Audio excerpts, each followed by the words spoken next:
வணக்கம். நேற்று இரவு முழுவதும் கனமழையானது தமிழகம் முழுவதும் பெய்து வருகிறது.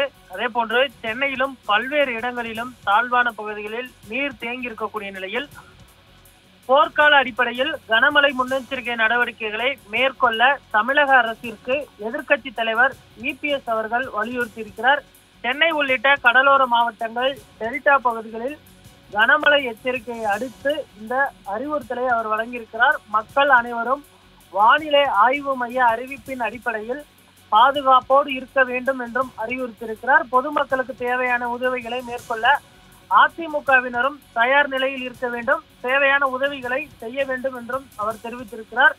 வங்கக்கடலில் ஏற்பட்டிருக்கக்கூடிய காற்றழுத்த தாழ்வு பகுதியால் தலைநகர் சென்னை உள்ளிட்ட வடகடலோர மாவட்டங்கள் மற்றும் டெல்டா மாவட்டங்களில் கனமழைக்கான எச்சரிக்கையினை வானிலை ஆய்வு மையம் விடுத்திருக்கிறது. மழை அதிகமாகும் வாய்ப்பு உள்ளதால் போர்க்கால அடிப்படையில் முன்னெச்சரிக்கை நடவடிக்கைகளை மேற்கொள்ள வேண்டும் என திமுக அரசை வலியுறுத்துகிறேன். பொதுமக்கள் அனைவரும் வானிலை ஆய்வு மைய அறிவிப்புகளின் அடிப்படையில் பாதுகாப்போடு இருக்குமாறும் கேட்டுக்கொள்கிறேன்.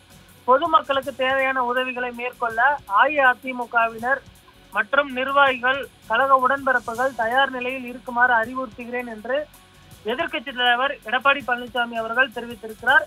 இன்று மாலை மற்றும் நாளை அதி கனமழை பெய்யும் என்றும் எதிர்பார்க்கப்படுகிறது. இந்த நிலையில் முதல்வர் மு.க.ஸ்டாலின் அவர்களும் தற்பொழுது இதற்கான முன்னேற்பாடுகள் குறித்து அவர் ஆலோசனை மேற்கொண்டிருப்பதும் குறிப்பிடத்தக்கது.